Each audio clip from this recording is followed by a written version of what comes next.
Okay, good morning, good afternoon, good night. I am here with Charles Amos.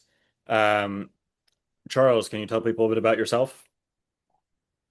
I am a bookkeeper and part-time PhD student in political philosophy, looking into a leftist, or rather a critique of leftist accounts of social justice. And alongside doing both of those things, I write a Substack called the Musing Individualist Substack. It is a great Substack. People should check it out. Thank you very Now, I want to ask you about the political philosophy that you're writing, but first I have a few questions about the British right and what's happening. I guess I should say what's been happening over the last 10 or so years.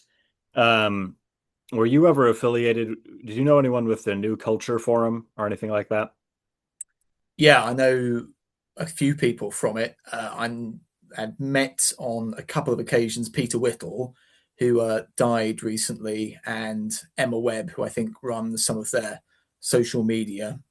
They're all in 55 Tufton Street, which is the place where all of the right wing British think tanks are. You've got Taxpayers Alliance, New Culture Forum, you've got Civitas, you've got the Museum for Communist Terror, you've got the climate skeptic organization called the Global Warming Policy Foundation. They're all in there.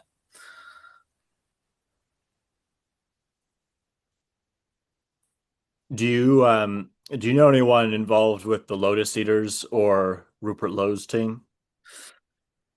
So I met Connor Tomlinson, who I believe is quite a prominent Lotus Eater. I've never watched the Lotus Eaters podcast before. Through Young Voices, actually, they held their drinks reception or annual get together in the UK uh, at the Institute for Economic Affairs here, and I met Connor through there. And You there's said that also was through Young Voices. yeah, Young Voices. Connor Tomlinson was part of Young Voices for a while. He was part of the contributor program, and obviously he's a big supporter of Rupert Lowe now, which is unfortunate if you ask me. Oh, you're not a Rupert Lowe fan. No, I'm not a Rupert Lowe fan. I'm not a fan of Reform UK's immigration policy. I wrote an article about this recently, having gone out to dinner with somebody that works in well, not gone out to dinner, gone out to drinks rather, with somebody that works in Reform UK.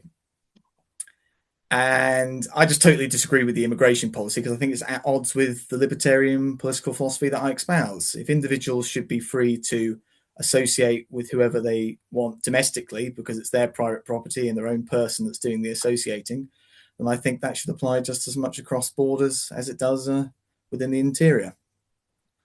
But they're not just associating with one person because everyone who comes in becomes a new voter, or even if they don't become a voter, then their children and grandchildren have voting power permanently. Absolutely. Well, we've discussed this before, haven't we? But I think if you're going to go down that route of prohibiting people from entering the country on the basis that they might vote for socialistic policies, and I do believe they probably will vote for socialistic policies over the domestic population, then I think you're going to have to stop Indians and Pakistanis and poor people in this country today from reproducing because they too are going to impose the negative externality of socialist voters on people. Um, Um, well, I guess just addressing the particular point, but does advocating for closed borders require you to support, to want to stop poor people from reproducing? I think that I think that the poor British person is already in the club, and so they're not. If my great great grandfather and great grandfather paid taxes and helped to build the U.S. legal system a long time ago, and I am the heir to that, someone who comes in as an immigrant is then stealing a share of the system. A poor person who has children is a fellow shareholder who is exercising their right to have children, which I have that right as well. So I don't think it's a perfect analogy. But also, that being said, I would totally support efforts to ban poor people from voting. well, me too, on the basis that nobody should be voting at all. I might Right. add. Well, I don't think anyone should be voting at all, but if we Yeah, were going to have selective voting right, I would strongly support efforts to stop certain poor groups from voting. Now, if maybe I would support like libertarian-leaning rednecks in Montana, maybe they should be the only people who should be allowed to vote, actually. But if we're talking about poor people in general, I would definitely want to restrict their voting power. I think Hayek said that all public sector workers should not have the vote on the basis Mhm. that expanding the state is too much in their interest, so they can't be trusted to exercise their vote from an objective point of view. Um, I had something else to say, but I can't actually remember what it was. On the government employees point, so in America, there's the Electoral College, which means that when the president is selected, they're not selected based on the popular vote. It's based on a number of what are called electoral votes from each state. So each state has a certain number of electoral votes, with higher population states having more. And then there are 50 different state elections, and the winner of the state gets all the electoral votes from that state, and whoever has the more total electoral votes at the end is the new president, which usually means that because the smaller states are a little bit more likely to be Republican, and the smaller states tend to have more electoral votes per person, the Republicans have a very slight, like 2 percentage point advantage in the presidential election. Yeah, But perhaps more importantly, um, Washington, D.C.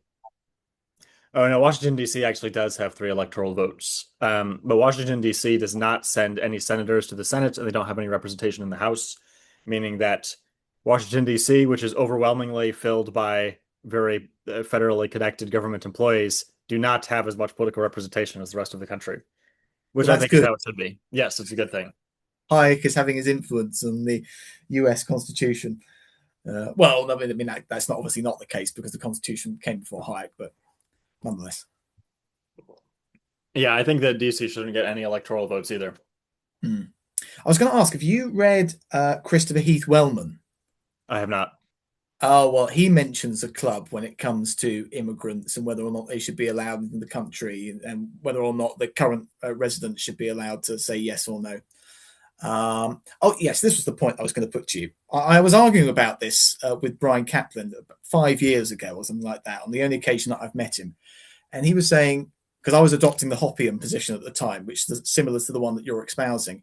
And he was saying, would you then allow for people who have bought American goods over hundreds of years as foreigners into the country on the basis that they've paid American Oh, uh, tariffs. tariffs? Yeah, Well, tariffs have not been a substantial portion of U.S. government revenue for a very long time. I think I would probably say yes, if you could somehow track down the heirs of some huge customer who bought a bunch of American goods at a time 100 years ago when the tariff was a substantial part of American revenue, I suppose then maybe they should be. isn't it actually it's sell, isn't it sell? If you're an exporter, Well, they'll you're then be paying the American they tariff, isn't it? will they will be effectively paying the price whether they're buying or selling.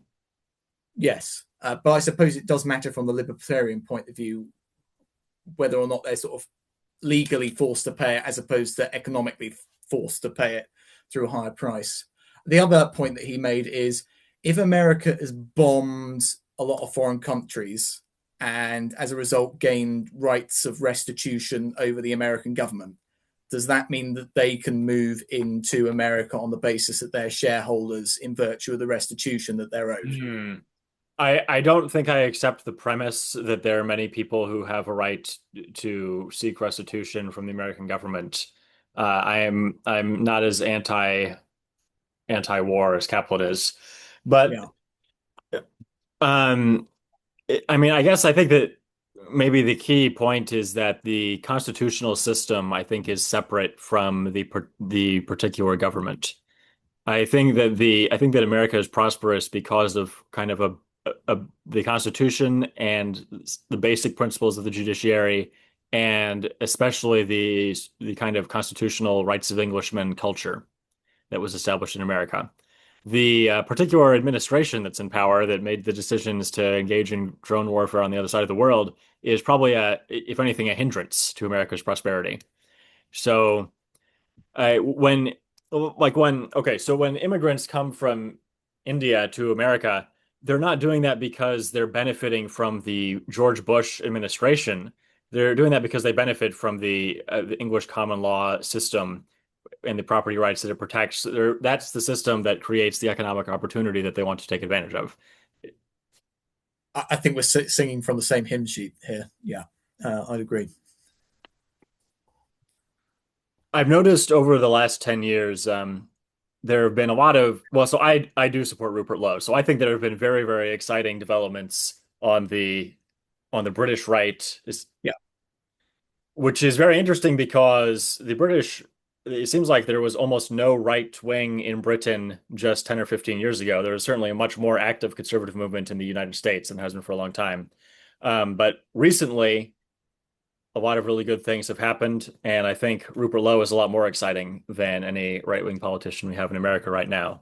So maybe there are some lessons there Why do you think he's so exciting? because he is against immigration, and he seems like the only serious anti-immigration member of parliament, as far as I can tell. And you don't think Nigel Farage is anti-immigration? I'm not an expert. He seems to be more of an opportunist politician who will say anti-immigration stuff, much like Donald Trump, to be honest. But Well, is I is will say is this. is Nigel Farage a committed ethno-nationalist? I think probably not. No, he's not a committed ethno-nationalist. But to be quite honest, I don't think Rupert Lowe is an ethno-nationalist. He's very much a libertarian. He was on the But Spectator's. being an English ethno-nationalist means kind of being a libertarian. Wait, how so? Because libertarianism is the folk tradition of the Anglo-Saxon people and Northwestern Europeans more generally, but especially the English. But the moral, I kind of get what you're saying there, but the moral foundations of libertarianism and the moral foundations of ethno nationalism are totally at odds with each other. And I don't think I'm Rupert not sure that Lowe. they are. I think that if you have even Oh, they a are. tiny degree of pragmatism, you'll be very, very pro-English as a libertarian. And furthermore, if you think if you believe that the nation belongs to I mean, you have to be kind of non-libertarian to think that the government has a right to open the borders. The really pure libertarian position would be that every single person would have the right to guard their own perimeter with deadly force. So if you even accept the idea that if accepting the idea of immigration kind of entails accepting the legitimacy of a state and the idea that a state has the authority to invite people into the society. Um, I totally disagree. I will say this though: if you have these small boats and they're arriving on private beaches, I do think the private beach owners have the right to force back the immigrants from their private beach, but not to exclude them from the rights of way that are into the country. And if your listeners are But interested, I've had a into the debate country, with, but who owns the country? well, the country is not what? How do we define a country? The country is made up of lots of different plots of private property, and then it has a connection of rights of way down it. And I think those rights of way allow for Well, the why should immigrant. there be why would there be rights of way? See, this is I think that the normal person is going to say the government owns the roads. The government created these rights of way. Now, you don't want to say that, but No, I'm I not don't. sure exactly what you would say. A libertarian theory of homesteading, I think, gets you to allowing for rights of way, and not just private property per se. Even Hans Hermann Hoppe, who is the guy who is the most anti-immigrant of, or at least anti-immigration of all the libertarians, admits the existence of pure rights of way. So that is rights of way that are established originally and not the result of a pooling of existing property rights. Um, but the reason why I say Rupert Lowe isn't an ethno nationalist is when he was asked on the Spectator podcast, what two books would you recommend? He said Atlas Shrugged and The Fountainhead. And I do think Randians, or people that are sympathetic to Ayn Rand, are very much against ethno nationalism.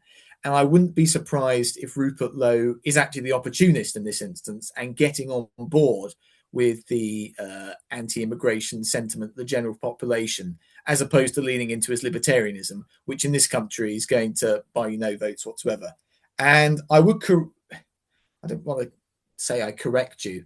The English are not the freedom-loving people that I think many Americans think we are. And I think that is best demonstrated by considering the reaction to COVID lockdowns. In Well, not America, anymore. Not anymore. okay, well, perhaps in the past they were, but certainly today they're not. In America, you guys were against COVID lockdown, certainly in the South, as far as I can understand it. Hmm. Really, really against that government tyranny. Here, overwhelmingly popular. The people were always wanting more restrictions than the government. It's ridiculous. I think lockdowns blew out of the water the idea that the British people or the English people are a freedom-loving people. Unfortunately, we're not. Well, I think there has been quite a bit of decline, especially in Europe over the last 100 years. But I still think that Westerners are generally much, much, much more pro freedom than non-Westerners. I think we're less tribalistic. Less We'll give tribalistic, everybody certainly, but fair hearing. I think more pro freedom, even apart from tribalism. There's been polling by the Cato Institute in America that showed um, that every non-white group is very supportive of putting people in prison for speech by huge majorities, and it's only whites where that polls.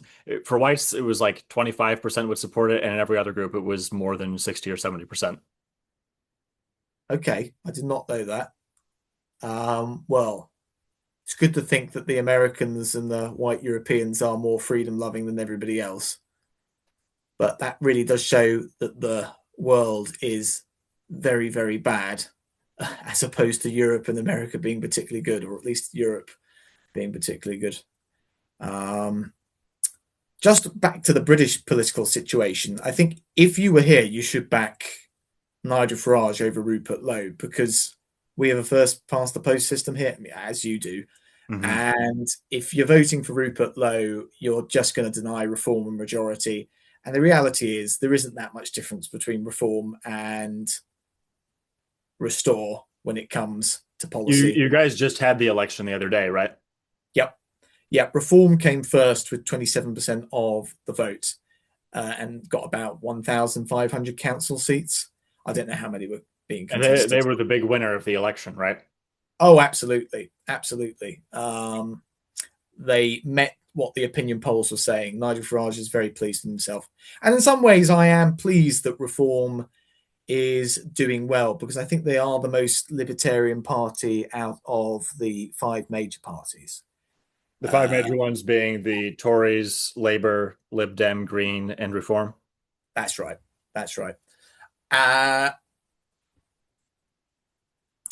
so in some ways I am pleased, and I've written a piece about this called "Should We Welcome Reform UK?" And I err towards saying we should. If long as they get planning reform through and they cut taxes substantially, then I'm willing to tolerate some of the anti-immigration policies that are inevitably going to be put in place. Do you think so?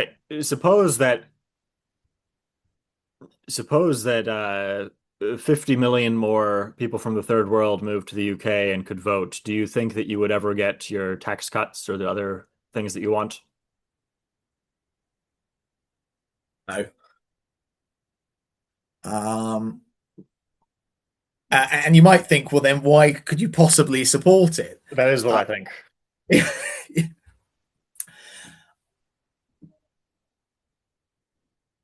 um, because libertarianism as a political philosophy does not actually say you have to maximize freedom.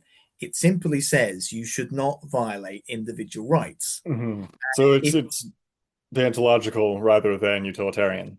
it's thoroughly deontological, and it's not consequentialist in any way whatsoever.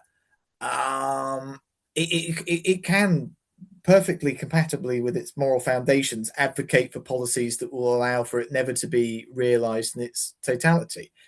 I can be in favor of something even not violating rights, or even if that's going to result in more rights violations.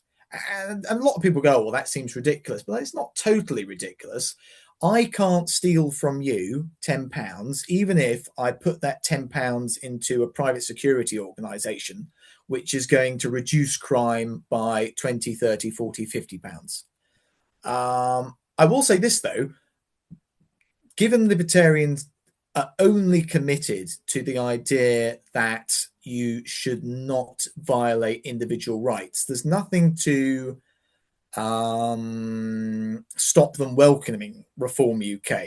They can go, well, this is something I favour. It's just not something they could do as government officials in closing the borders. So they could vote for Reform UK even if they disagreed with some of the things that Reform UK would do. Yes, I think that would be morally permissible because the blood isn't properly on their hands through the voting mechanism. It would only be on the hands of the politicians that were voting things through, and the government officials that were implementing the policies. Yeah, I mean, there's a trade-off as well, isn't there? They want to restrict immigration, but they want to cut taxes. I don't know whether or not libertarians actually have answers when it comes to choosing between political parties as to which you have to support, or which is the least bad. Maybe the least bad one is the one that does the least amount of injustice. But I don't. These non-ideal theory questions I find very, very difficult. As a PhD candidate, I tend to spend all of my time, or a lot of my time, in the clouds, not having to deal with these everyday concerns. What do you think about Ukrainian soldiers who shoot at Russian soldiers? Are Well, they violating the Russian soldiers' individual rights? Yeah, if the Russian soldiers are wrong in invading Ukraine, then I don't think the Ukrainians in shooting the Russian soldiers are doing any injustice, because the Russian Well, what do you mean by invading? Well, invading is going from one person's. It's using violence to But trespass. it's not. I mean, it's not using violence. As soon as they set foot across the border, they're Yeah. invading, right? Before any violence has occurred. Well, I would dispute that, because I think a Russian army could walk down the rights of way in Ukraine, if long as they could plausibly argue that they're not going to use violence and trespass on the private property or take over the country. I think the German army. But wait a minute. Yeah. So you're saying it's permissible to shoot the Russian soldiers because you know that they will probably use violence soon, even though they haven't yet. Yes, that's right. If they've been shooting lots of other people. Okay, so what about support troops? In modern armies, most of the troops are support troops.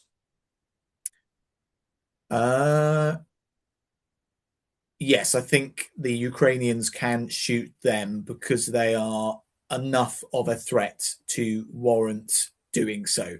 But what do you mean by enough of a threat? Because we're assuming these support troops aren't actually using violence, right? They're just maintaining the tanks or whatever else. But that is part of the process that violates the rights. If you're loading, but isn't voting? Wait a minute. But when an immigrant comes in, yeah, and votes for a politician who commits violence, isn't voting part of the process? Perhaps if you support what the vote does, if your intention in the voting is to get the politician to do the injustice, then perhaps they are committing an injustice. So that would cover well over 99% of people support non-libertarian policies. I don't know about 99%. But yeah, a great number of them. And you're going to say from that you can stop them from coming in because you know that they're going to commit the injustice. Okay, that's a good argument. For the moment, you've got me.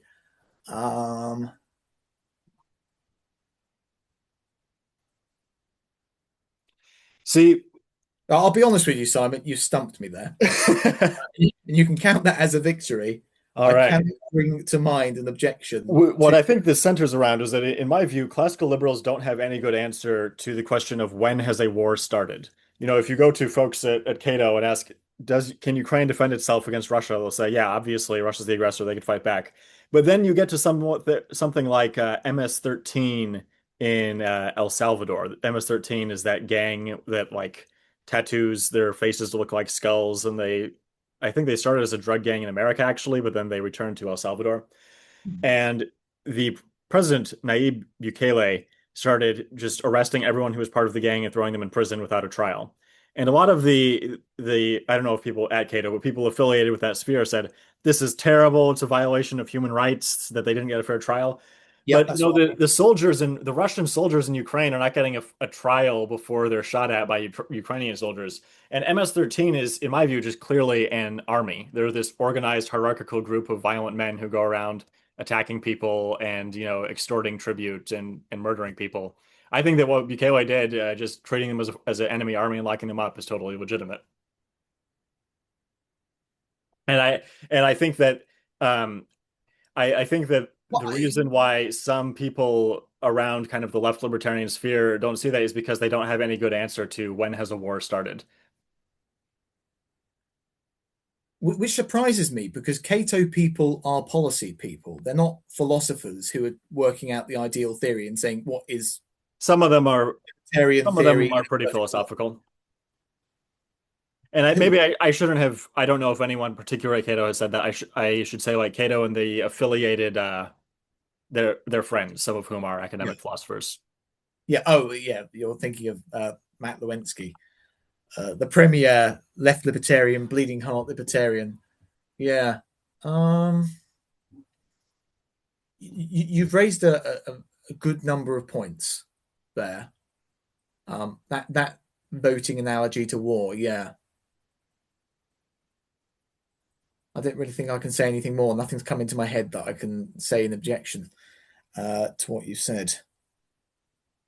Um, I must say, I wouldn't entirely object to changing my mind on this. I've changed it once before. I used to be in favour of closed borders on the libertarian grounds that you have spoken about, and then I changed my position to the open borders one and sort of consolidated that with Brian Kaplan's comic book.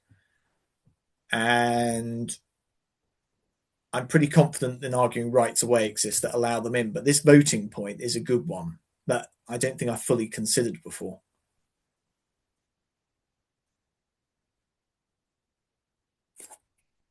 Well, I'll count it as a victory that I've stumped you. Yeah, I want to ask you one more thing about the New Culture Forum. If there are there any lessons from the New Culture Forum that we could learn from and replicate in America? to be quite honest, I don't really watch the New Culture Forum's content, so I wouldn't know. Oh, maybe it's I actually don't watch their content either. I just sort of know of them as a heterodox thing in the UK. Are there any general lessons from the heterodox sphere in the UK that we could apply? Uh, I can't think of any off the top of my head, I'm afraid, which isn't much good for somebody that you're interviewing. Um, no, I must say I primarily take an interest in economic questions of regulation, taxation, planning permission, and much less these cultural questions. Whilst I think you are much more a culture wars guy. Am I right in thinking that? Um, well, I am getting a PhD in economics, so I'm interested in the economic side as well, but I am very interested in culture war stuff as well, yes. Yes. And I think that is where political debate is going. It's definitely moving from economic questions to the cultural question. I thought I'd show your listeners this book. It's called The Great Realignment by Steve Davies. And he explains in this book how from about 1880 to 2010, the main axis or main alignment of politics, the main set of questions has been how much state intervention should there be in the economy? And he is saying now the main I'm not sure question I agree is with that, but carry on. the main question is or will be should the state uphold national identity and be opposed to cosmopolitanism, or should it support cosmopolitanism and not be at all concerned with national identity? And the central question of this debate is immigration. And I think what with third world populations becoming wealthier, but still quite a lot poorer than Western countries, there's going to be more and more immigration into the continents of Europe and North America. So I think it'll become even more pressing than it is today.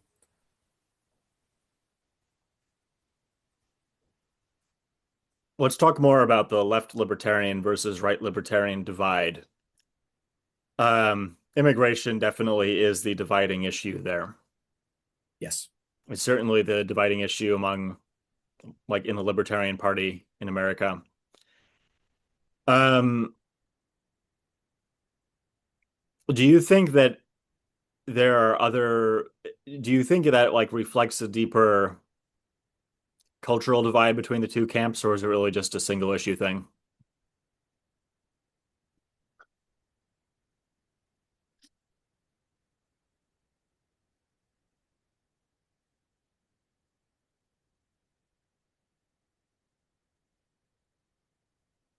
I think it does reflect a deeper cultural divide between the libertarian movement. I think the Mises caucus does not hold to the individualism that I see as being at the ultimate root of libertarianism. I think the Mises caucus people are, or at least some of them are, ethno nationalists. And I think that is a collectivist political philosophy, which is fundamentally at odds with libertarianism. I did not see any of that when I was in the Virginia Mises Caucus. I very proudly played my part to take over the Virginia affiliate state party about 5 years ago. Yeah. Um, but I And see I what I also, see is that a lot of the right libertarians, like the Mises Caucus and the Mises Institute, I think they tend to be um, more eccentric and kind of disagreeable, yes, and then I think that some of them maybe became ethno-nationalists just because they wanted to have edgy views and be disagreeable. um, I agree with that. The Mises Institute people, Murray Rothbard, Hans Hermann Hoppe, less so Walter Block, and a whole group of libertarians like being hard nosed. They like to be sort of hard people, and personally, it's sort of no sympathy. Let the poor starve or something like that. It's their fault. Hmm. They're responsible for their ills. And I play into that to a certain extent, in large part because I think it's true. Um, I should say, yeah, in large part to totally because I think it's true. Whilst the left libertarians are a lot more sympathetic, they're like, oh well, actually, it's a bit more complicated, and we've got to consider these social justice issues. And maybe the leftists haven't got it all wrong. I mean, Matt Lewinsky wrote about how we should be concerned about wealth inequality recently. I believe And it's his last name is Zwolinski. Is that it? yeah, that's the one. Perhaps I'm pronouncing it wrong. Um, And maybe he's right. The classical liberals, libertarians do need to care about wealth inequality. But I think the fact that he's written that just shows that the concern is different to that of the Mises libertarians. It's a lot I more agree. cuddly, kind, non-hard nosed. So I think it does really reflect a deeper cultural divide. I will say this though. Unfortunately, I think the Mises Caucus people, the Mises Institute people, they're too inward looking, whilst the Cato people, the academic political philosophers, they do engage with the other side to a greater extent. I was reading Murray Rothbard's uh, egalitarianism as a result against nature. And when I first read it, I thought, oh, this is quite good. But having read quite a lot of political philosophy since, I thought, well, this is just straw manning the egalitarians. Very few egalitarians believe what he attributes to them. For example, that it's all cultural difference, economic performance between individuals. And this essay was written in 1973. So that's after John Rawls wrote his theory of justice in 1971, which Murray Rothbard definitely should have been aware of and probably was aware of. And in that, he's quite clear that it's morally arbitrary that some people are better off than others through natural contingencies, such as having poor genetics. And the fact that he didn't address rules, despite the fact he was the biggest guy, and just attacks this idea that, oh, it's all culture, and that's just ridiculous because clients clearly shows that IQ differences and economic performance is clearly nature. It just strikes me as silly. And in the past, I would have been a lot more sympathetic to Mises, Rothbard. I should just say sort of Rothbard and the Rothbard circle. And I still have a lot of time for them, don't get me wrong. But I think the other side does take the leftists a bit more seriously. And I think that should be welcomed, even though they should be a bit more hard nosed. I agree. I'll say also about Zelensky's argument about economic inequality. My understanding is that one of the things he's concerned about is that if one person is very, very, very rich, then it's not just that they have a lot of it's not that they can buy a lot of things, it's that they essentially become a political power player once they reach that level of wealth. And I think that's an important point. If one person has 50% of all the wealth in the society, that person is uh concerns about limited government kind of go out the window if there's one individual who has that much power. Okay. But the only thing that argument is going to persuade me of is that the wealth should be redistributed to a number of other people who are like already semi-rich. I think if those people already demonstrated the like diligence and capability to get to a semi-rich level, then those are the people who should get more money. I wouldn't see that as an argument to Yeah. give money to the homeless people at all. Yeah. Okay. Well, let me put this to you. You've said that we should stop the immigrants from coming in because they can be reliably said to vote for socialistic policies, which are Yes. unjust. And crucially, it's the voting which is part of the injustice too. Yes.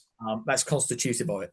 Now, following on from Lewinsky's argument that you've just put, if we could show that all Americans that had over $500 million in wealth, 95% plus of them seek political favors for their companies or their friends and relatives, would you say Wait a minute. there Can is we A political favor could be a tax break, which I see as more permissible. Can we okay? stipulate that they're all seeking these like subsidies and things that are really not permissible? Absolutely, yes, yes. Thank you for tightening up my argument that I'm about to raise against you. Would you, or counter example rather, would you say you've got to put a cap on wealth because you can reliably say anybody that exceeds that cap on wealth is got a 95% chance plus of committing an injustice through the political process? Well, not through the Um, political process, but just no, through, well, I would say that we should go to everyone who tried to get those political favors and round them up and put them in prison and then not have a wealth cap. Now, it sounds like you're setting this up so that it's not the character of the person. It's like getting more money changes their character and causes them to start acting in bad ways. well, I don't think it's implausible that when you've got that much money, you then have an incentive to shape the political process because you're impacted so much by it that it's worth the cost. And the analogy that Yeah, I would always so okay, so I don't agree with the premise if you're going about to human stop the nature. immigrants, if you're going to stop the immigrants from voting, because 95% of them commit an injustice, even though not all of them commit injustice through the political process of voting, then why can't you cap wealth? Because lots of wealthy people that have holdings over $500 million also use the political process to commit injustices. It seems that if you're going to adopt the I think stopping immigrants voting, you've got to I have would the wealth. actually agree with I would agree with what you're saying if it were maybe a different thought experiment. I'm pushing back because it just seems implausible to me that someone of good character suddenly becomes corrupt above $500 million. I don't think that's how human nature works. Now, if it were the case that it just so happened that there were like a clique of corrupt people at the top, then yeah, throw them all in prison. I'd be fine with that. Even the 5% that haven't done anything wrong. You Um, you cap well, because you cap their wealth too? hmm I would Because say the that capping of the wealth, as opposed to putting in the prism, is the if same as we stopping it all could if we again. could um identify the non-corrupt 5%, then no, they should not be thrown in prison. But in any kind of law enforcement action, there's some plausibility of catching the wrong person. So if it's a tolerably low probability, then yeah, I would. If you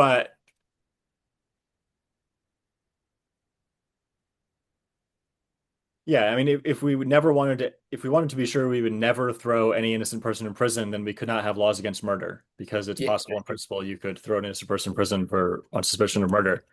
yeah, that's right. Um, so yeah, if we're saying we don't know who the corrupt ones are and who the non-corrupt ones are, but we know that 95% are corrupt, then I would probably be fine with imprisoning all 100% of them.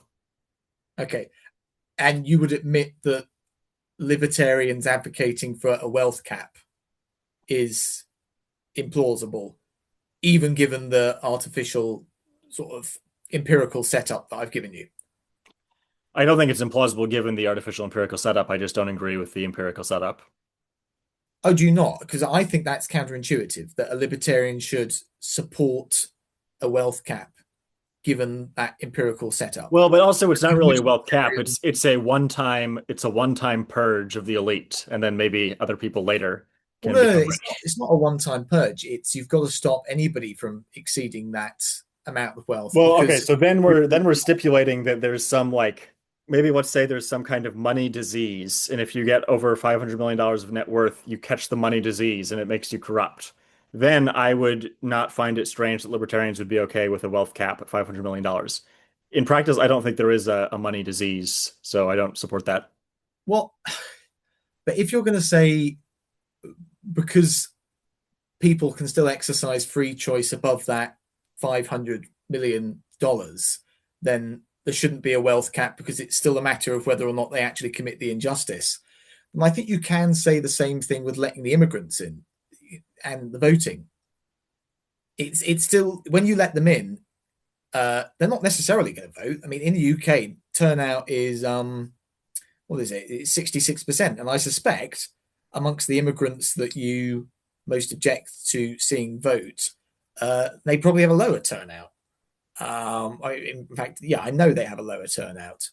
So there's a lot of innocence that you're doing over in order to get the baddies who are going to vote and commit the injustice. Mhm. Well, so the ratio of I believe that more than 50% of the Russian troops in Ukraine are support troops. More than 50. Yeah. Yeah, but they're And also voting is not the only, so voting is one way of supporting things, but also, the reason why the ones who are voting are in the country is partly because there's a form of community support. People want to move to enclaves where people from their home country have already settled. And so everyone in that community is kind of supporting the people who are coming to vote for bad politicians. yeah. And in Tower Hamlets, which is a borough of London, where there's a very, very large number of Muslims, they do all vote for the Muslim candidates, who I imagine give out social housing to their friends and colleagues and Mhm. neighbours, because they still are very tribalistic as a people. Don't know if that's true of Muslims on the whole, but the type of people that are in Tower Hamlets is, yeah. Hmm. Hmm. I imagine you're more the right libertarian variety than the left libertarian. Yes. Where does Brian Kaplan, who I imagine you know quite well because you're at George Mason, Yes. is that right? Um, I got to be honest, I would probably call him more of a right libertarian if not for the immigration issue. Yeah, because of the IQ realism and the poor people are to blame for not following the three rules that ensure you Because the get. poor people he's very willing to say that the poor people are to blame for not following the three rules, which Yeah, are, and they're three very, very simple rules, like finish high school, don't get pregnant without being married, yeah, and don't go to prison. yeah.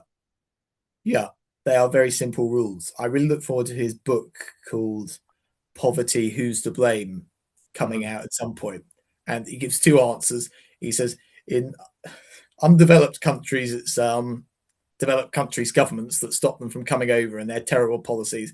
And in developed countries, it's poor people themselves, which I think is fantastic. Mhm.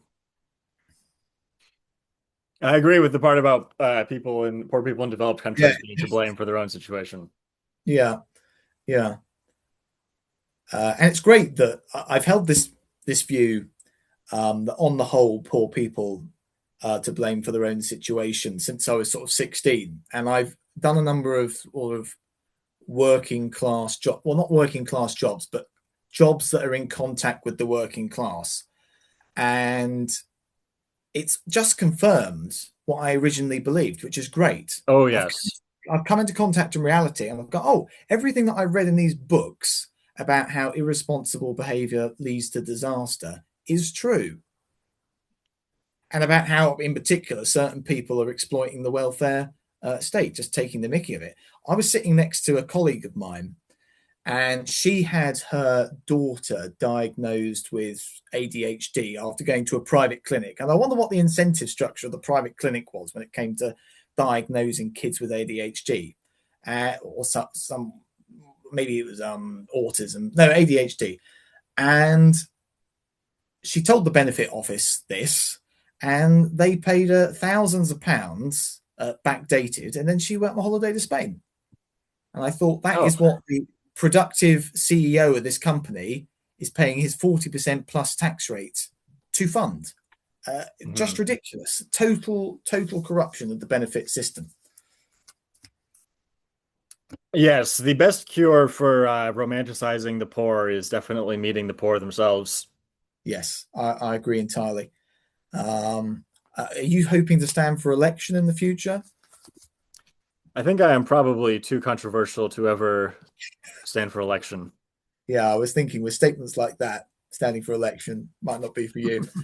I've given up on the idea of standing for election because, as you say, my views, our views, are just too controversial. Yes, I hope to have influence in other ways. I want to set up some debates between right libertarians and left libertarians. Well, I'd like to see those on YouTube from here in the UK. Who are you thinking of getting together? Do you There know? are there's a professor, George Mason, who might be interested, and actually Matt Zwolinski said he might be interested as well. Oh, excellent, excellent. I would like to see that. He's a very thoughtful man, Matt Mhm. Walensky. Just think he's wrong on a lot of stuff. We talked about the British right, and we talked about the right libertarians versus left libertarians, and we talked about immigration. Is there anything else we wanted to discuss? Uh,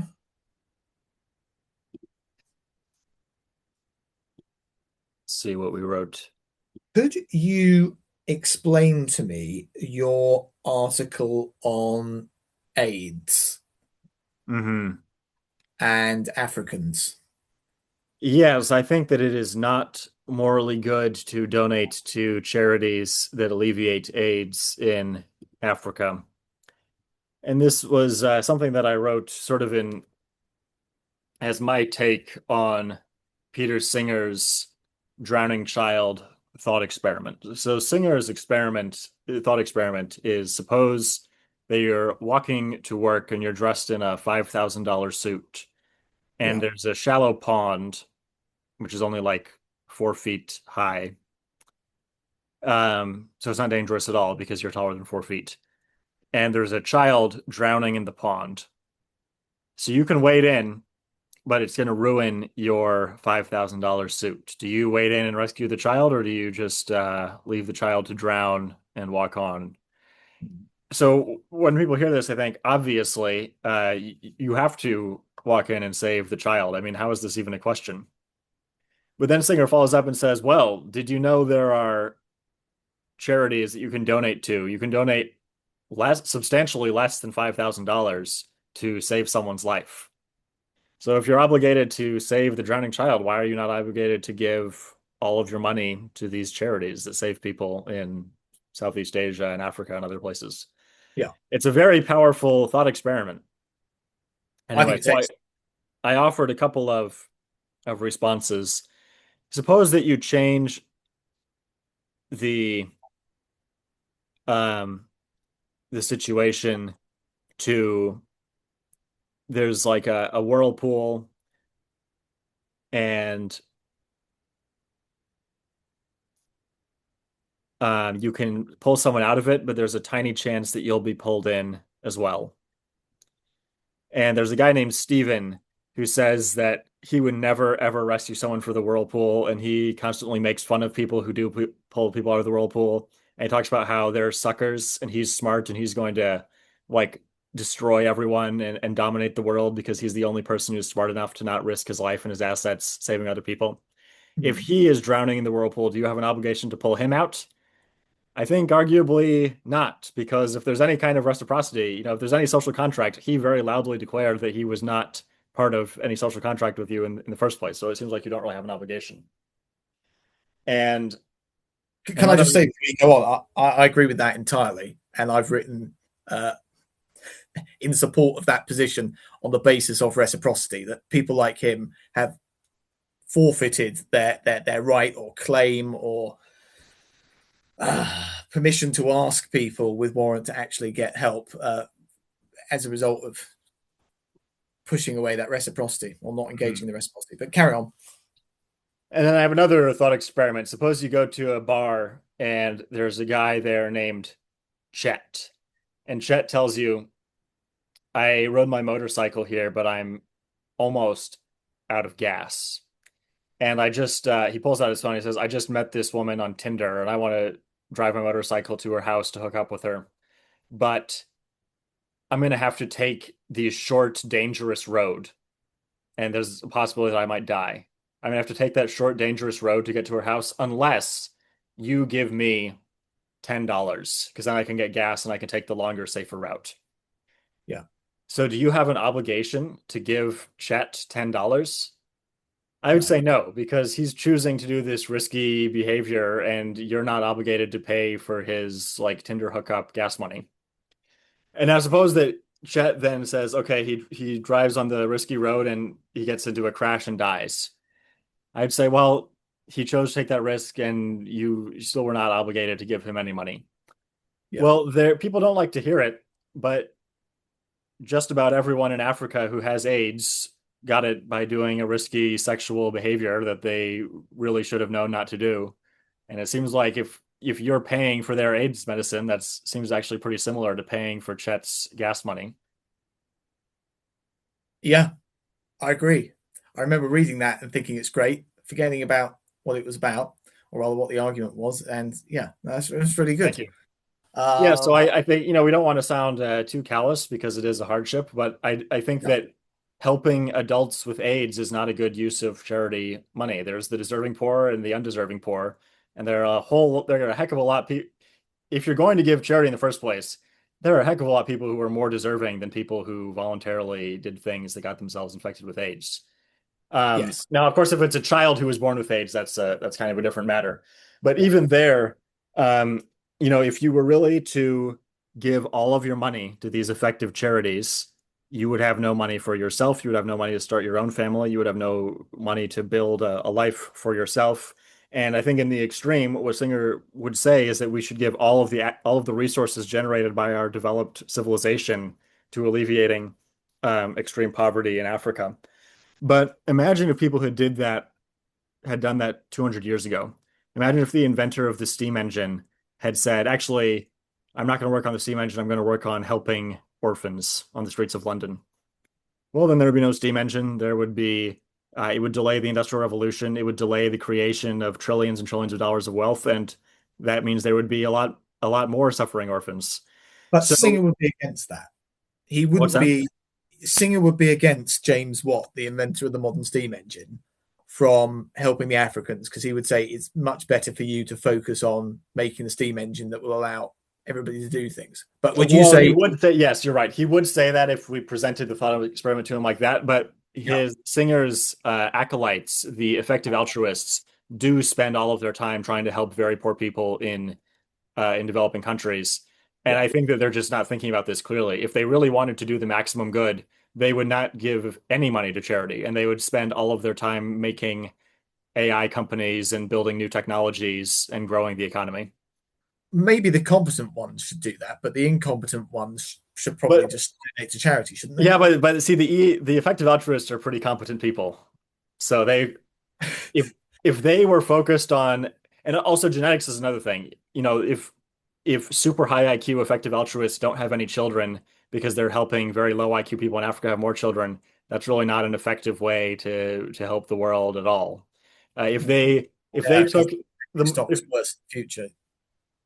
if they took their money and just had large families and it and transmitted good cultural values to their children, they would be a lot more effective than anything they're doing with malaria nets in Africa. I, I I don't know whether I agree with that, but I think it's not totally ridiculous. I think when libertarians are disagreeing with effective altruists, though, they should really go to the core of the disagreement, which is we think individuals can prioritize their own self interest, whilst they think individuals cannot prioritize their own self interest at all, or can only do so to a limited extent, because they're not all Peter Singer utilitarians. You've got Michael Hume, who's an effective altruist too, and he's a moderate deontologist. And I really think libertarians, if they take issue with effective altruism, have got to go up against Hume and his moderate deontologist arguments. And I think that is a challenge. I think I the actually argument, didn't know that Humor considers himself an effective altruist. yeah, he's an effective altruist. He's got this Okay. book um, of general philosophy and two chapters at the back on applied ethics. One is against factory farming and in favor of veganism generally, and the other whole chapter is devoted to defending Singer's argument concerning the drowning child. Hmm. Yeah, he's definitely an effective altruist. So I think it's him that libertarians have got to argue against. And the argument that you've presented, and the one that I've presented on my Substack, which is essentially you should not help starving children in Africa because it's the responsibility of the mothers, given they knew that they were going to bear these children into poverty. So the Mhm. most you should do is loan the mothers money to deal with their starving children or diseased children, and then they can pay you back because it was never your responsibility in the But they first place. probably they probably can't pay you back though. Well, in which case they shouldn't have had the children. Right. If you can't look after your children and they're diseased, then you shouldn't have them in the first place. If you do then have them, although you and I might be obligated to help her look after the children because the children's dire need warrants some help, we shouldn't have to bear the cost because it's the mother that's created the failed duty in the first place. And she's the one that should have to fulfill that duty, not unload it to people such as you and I.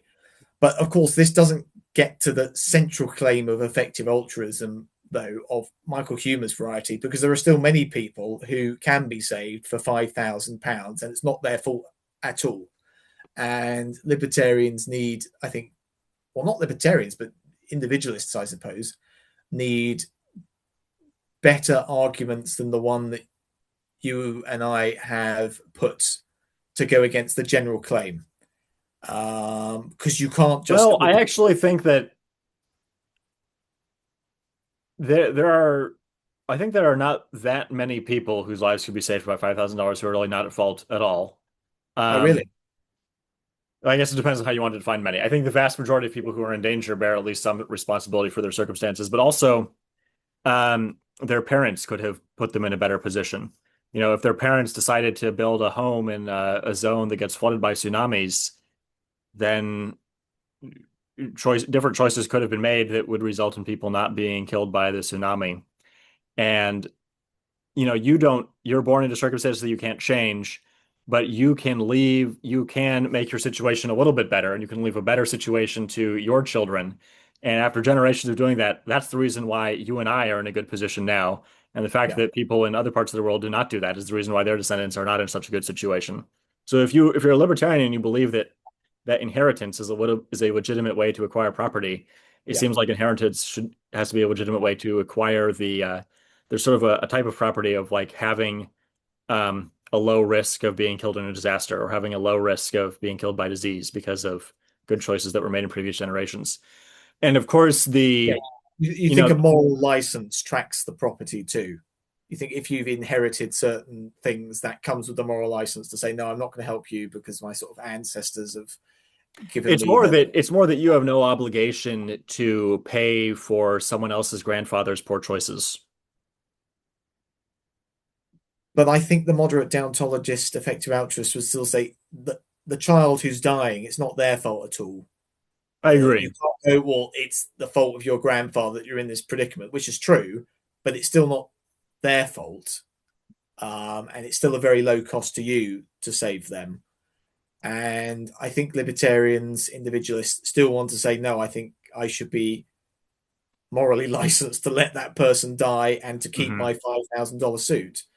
I think one of the ways to attack the analogy of the drowning child that Peter Singer gives is to say the reason why you should save the drowning child isn't so much because it's a very small cost to you and a very great benefit to them, but you're in a reciprocity pool with the drowning child or the drowning I agree. child's parents. And it's that that explains ultimately why you should save the drowning child. But you're obviously not in a reciprocity pool with the people in Africa because you'd be an idiot to put yourself in it because you'd never be advantaged by engaging in reciprocity with the Africans because they're never going to help you, but they're permanently going to be wanting Mhm. help from you. The problem, of course, with that is there are certain severely disabled people in the Western world that you'd have to see drowning in the pond and not help because you think, well, they're never going to be able to help me.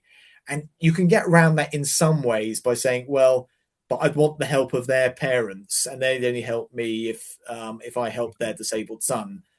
But I think this is dodging the issue a bit.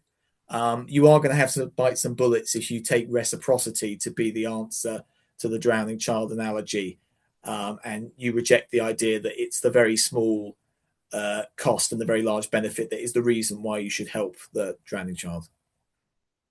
I think that reciprocity is one angle. Another angle is that I think that there are things that it can be sometimes be morally wrong to do something that brutalizes you. For example, I think that it's morally wrong to watch snuff films, even if you are not killing anyone and not involved in making the film at all. And even if you don't purchase it, so even if you have no role at all in producing this film, I still Yeah. think that watching the snuff film is morally wrong. And it seems like allowing someone to die right in front of you is kind of similar to watching the snuff film. A snuff film being just a film where lots Oh, of people. a snuff film being a film of somebody being murdered that's produced for Oh, the purpose of having a thrilling thing for someone to watch. ooh. Do you think it brutalizes someone seeing someone die? What happens if it's quite far away? So you can still see them, but No, but it's so there is actually a market for snuff films. It's an illegal industry. There are some, I guess very bored rich people who will pay to have like the filmmaker will take the camera and murder someone and make this graphic video of them being murdered and then sell the video. yeah. So it's not like seeing someone be shot from a long distance, and it's not just seeing someone die, it's seeing someone be murdered. But your objection is okay. Well, I'd have to. I can. Perhaps there's an objection to. There's a moral problem with watching somebody being murdered and taking enjoyment from that. But enjoying watching somebody die, I don't think there's anything morally problematic about that. And that is the incidence of the drowning child. Wait a minute. I don't think it does it. Maybe it brutalizes you, but is brutalization a moral problem? If you Maybe really I were shouldn't have getting, used the word brutalization. Do you agree that watching a snuff film, there's a moral problem with that? I haven't thought about it much, but my intuition is yes. I think there's a similar moral problem to allowing the drowning child to drown when you can easily save them. In addition to any consequentialist things about your obligation to save them, I think there's like an additional factor that's like the snuff film. Uh, if I can see that they're about to drown, but I turn away and get in my car, so I never actually see them drown, is that fine? No. So it's not really seeing them drown that's the moral problem. No, no, It's no. I'm the analogy I'm making is the video of someone being murdered, and that's analogous to declining to save someone when you're right, like within a few paces of them. I don't see how that is the case, because if you're paying for a video of somebody being murdered, which you're then going to watch, you're part of the But let's injustice. say you're not even paying. You just found it. Yeah, if you just found it, You're like a guy who runs a laptop store, and there's some yeah, really dodgy person who left their laptop, and you open it up and you find this video. And then if you take it home and play the video like for to get a yeah. thrill, I think that's morally wrong. And I think it's similarly morally I think it evidences a depraved heart. And I think it similarly evidences a depraved heart to not save the drowning child who is right in front of you, which is not analogous to refusing to donate to a charity that's going to save a child that's on the other side of the earth that you never see. But I think the moderate deontologist would say to that, the reason why it's wrong to watch the video of the murder is you're taking pleasure in an injustice, a rights violation, and analogously, the drowning child has a positive right to you saving them. And insofar as you take pleasure in the child drowning, you're taking pleasure in the positive right being violated. And that's an injustice. And so, just like the injustice that's in watching somebody being murdered on the computer, you're doing wrong. It's the same. It's it, Yes. it's the same, and it's the same because there is actually an injustice in not saving the drowning child. Now, that's why I think you'd have to go back to the brutalization claim about it. It's bad for you in some way to watch the murder, irrespective of the injustice. It's bad for you to watch somebody die in the drowning It's child bad for case. you to allow someone to die who you could easily who is in your immediate vicinity. I think that allowing someone to die right in front of you brutalizes you in a way that's totally different from allowing someone to die in the sense that you did not donate $1,000 to Oxfam. So if you're about to buy a $1,000 maybe a new laptop, like you Yeah, could have your old laptop for a few more years, but you just decide to buy a new one for $1,000. yeah. In a way, you're letting someone die because you're not spending that $1,000 on Oxfam. But Yeah. I think that's a very different situation than allowing someone to drown right in front of you. I You think that see, the latter is brutalizes you and the former does not. but I think that might simply be because we have emotional trouble with seeing somebody drown in front of us whilst We we don't should.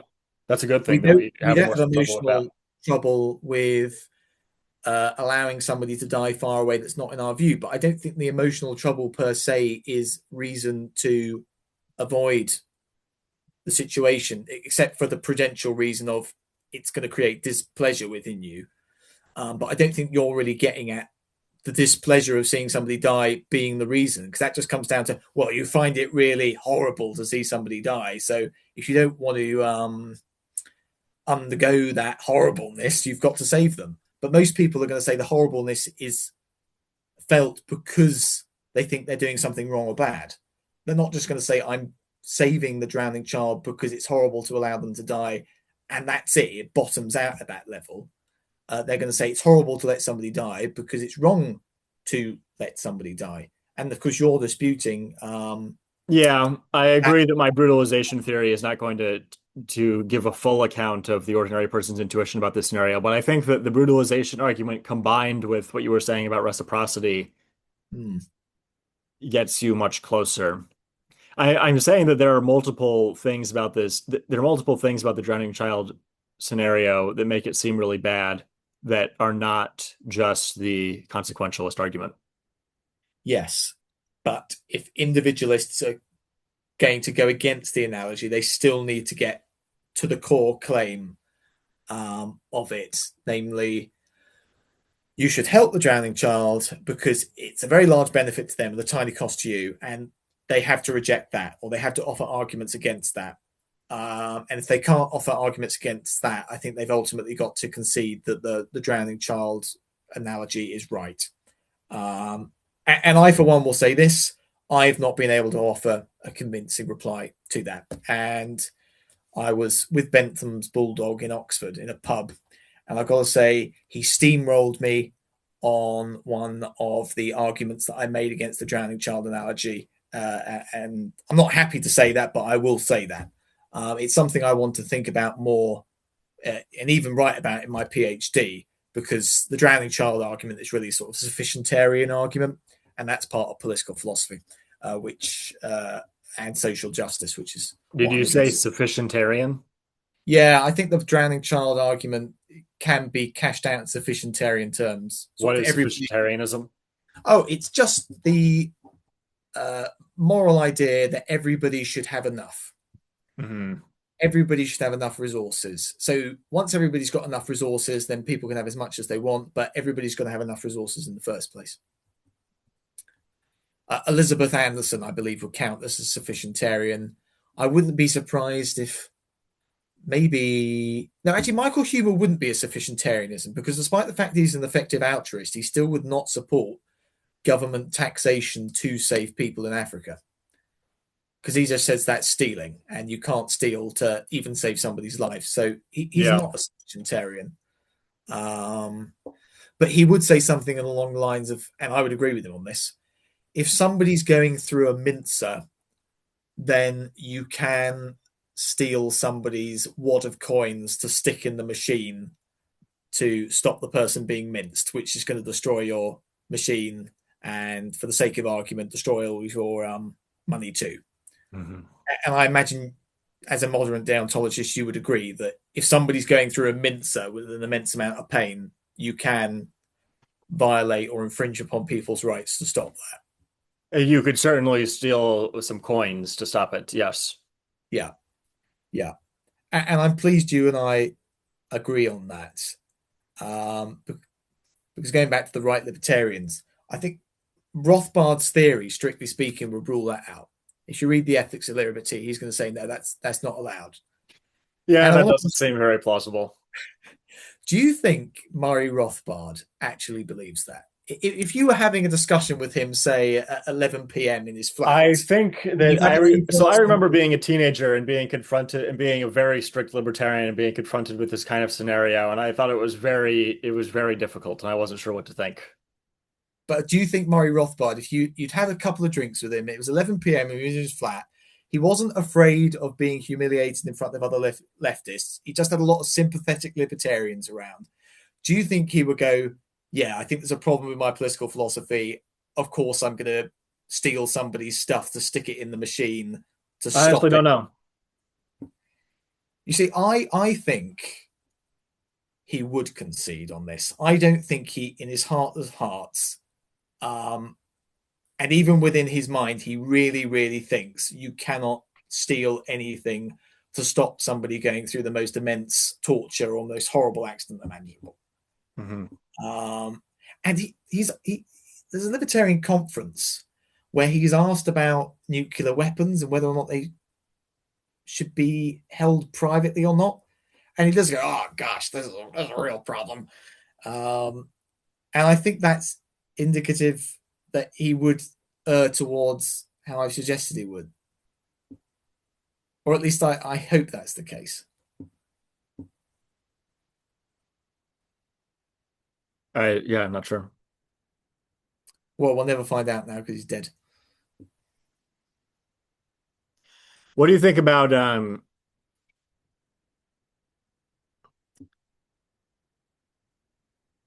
so there are some countries where the average person probably produces net negative value. Like there are um Muslim terrorists produce enormously net negative value. Okay, maybe not maybe it doesn't drag down the average for an entire country, Yeah, but you yeah. could very easily. Imagine a country.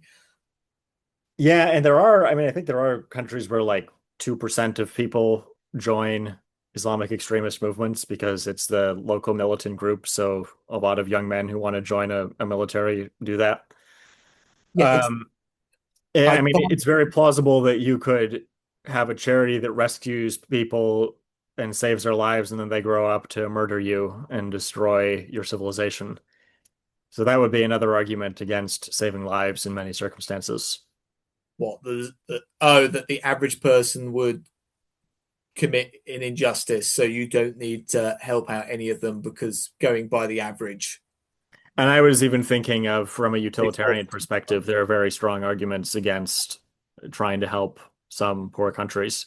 Like Yeah, the country of Qatar does an incredible amount of damage through their propaganda outlet. If they didn't have any oil, they would not be doing that damage. So it is in consequential terms, it's a very, very bad thing they have so much oil. yeah. Perhaps some Western countries should go in there and take it all and run it with Western corporations. Um, yeah, I'd be open to that being a good argument against the utilitarian case for effective altruism. Well, it's not really an argument against effective altruism. It's just an argument that effective altruists needs to think better about the means that they're pursuing, isn't it? It's going on your Right. own. And I would say that if Help. they really thought about it carefully, they would notice that the most altruistic thing they could do would look a lot more like what an individualist would do. Hmm. Hmm. And these are great arguments to put at the start of your debate with the effective altruist, but they're still not the substance of the individualist case because the argument that I you've agree. just on your own grounds, but But it's not also, really. I'm not sure. I guess maybe I'm not sure I would endorse the complete. So you want to address the argument, do you have an obligation to sacrifice some of your own interests in order to help someone a lot? If you have an obligation to give away something that doesn't cost you very much, that delivers a huge benefit to someone else. And you're saying the Yeah, individualist wants to reject that, especially because in real life there are hundreds of millions of people who would benefit enormously from a small sacrifice from us. So if we don't want every person in a developed country to be obligated to become a slave to the Oxfam charities, we need to have an answer. But I would yeah, say that I would yes. say that the kinds of things that I would bring up, like in realistic scenarios, the vast majority of what those so-called effective altruist charities are doing are actually not effective. And also, in a case like the drowning child, um, I'm not going to die on the hill of saying that you never have an obligation to do something that helps someone a lot if it costs you a little. Like if um like I would rescue the drowning child from the pond. And I guess I gave my brutalization argument, but even aside from that, I would still rescue the drowning child from the pond. Um, I would be open to the argument that maybe you shouldn't buy a lot of outrageously expensive luxury items for yourself because you should be spending it on investing in yourself or helping others instead of buying like a $20,000 Supreme shirt. I guess I'm open to that argument to get against extreme luxury. An awkward position for the moderate deontologist, individualistic libertarian such as myself is I want to say you can violate or infringe upon people's rights and you're morally required to help the person going through the mincer, even if that destroys somebody's wealth, but you're not morally required to give up £5,000 to help the starving African have his life, to save his life. I agree And, because I think the reciprocity argument applies to basically everyone you see in like a real life situation. but I wouldn't want the reciprocity argument to be the sole argument for the basis of saving the person from the mincer. Oh yeah, I see what you're saying. Saving the person from the mincer has to be based on there is so much pain that that person is going to go through, and the cost to you is so tiny, or even if it's quite large, it has to be done. The intuition there, I think, is just so strong that it can't be denied. That's a moral data point that's got to be stuck there, and the theory's got to go round that. I have thought recently, perhaps you could say pain is agent neutrally bad, but pleasure is not agent neutrally good. So you have a moral obligation to help the person going through the mincer because the immense amount of pain that they will feel is reason for you to help them. This But sounds like this sounds like Bentham's Bulldog's argument that factory farming is worse than anything that humans could ever experience or have ever experienced. well, I think that's I mean, for the average person compared to the average chicken, I think that is true.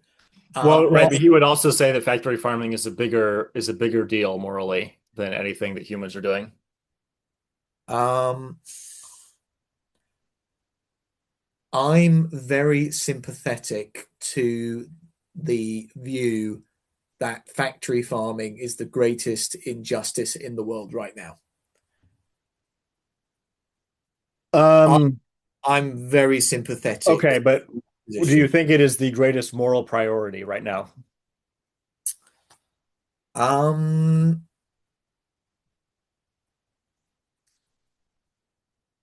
I don't know.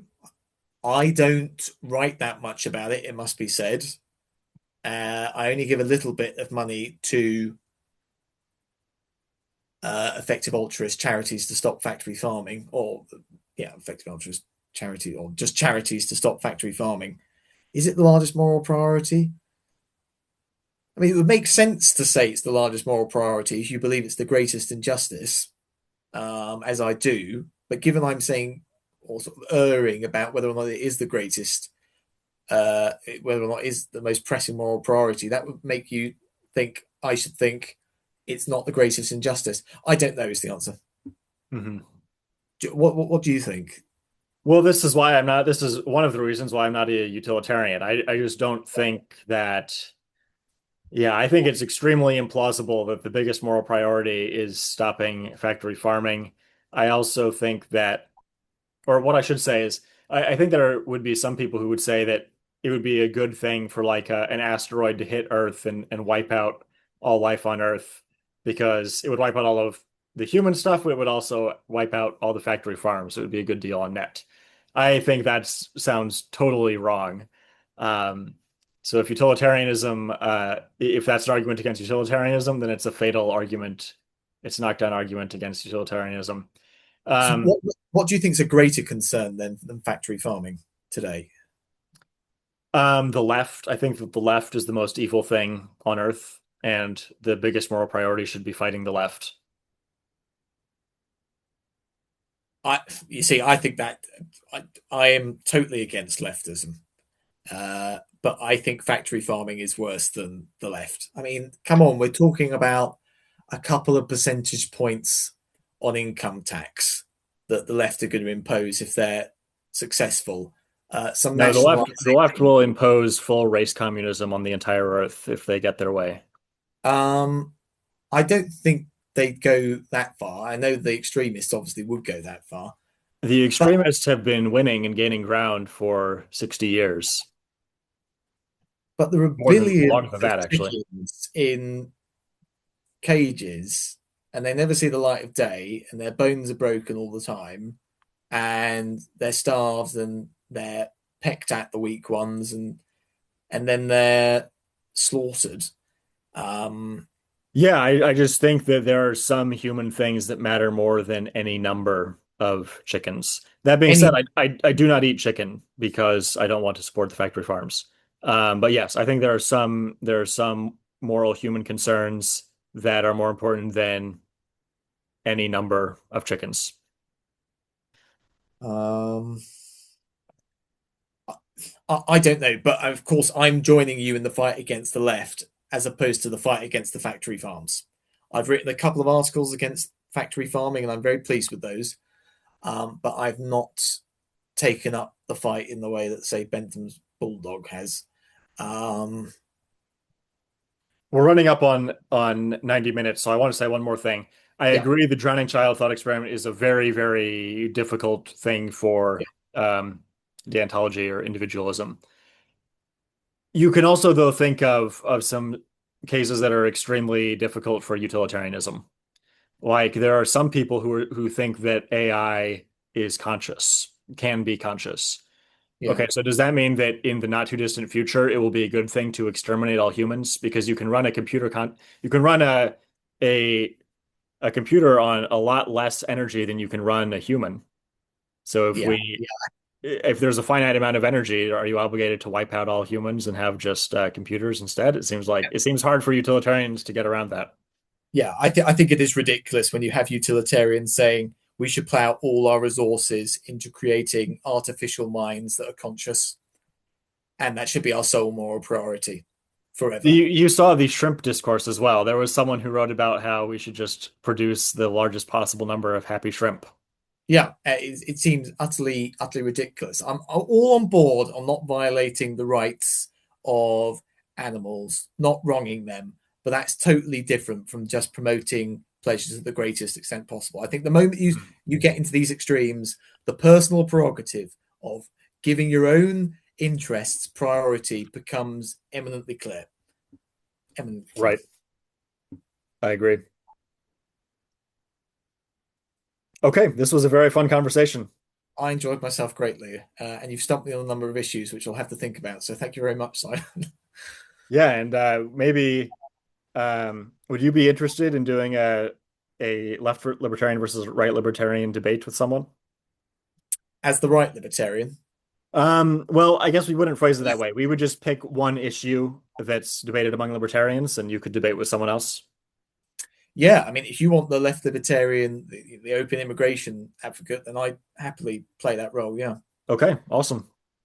Thanks, Charles. Have a good evening or good afternoon, rather. Good evening. Thank you. Bye.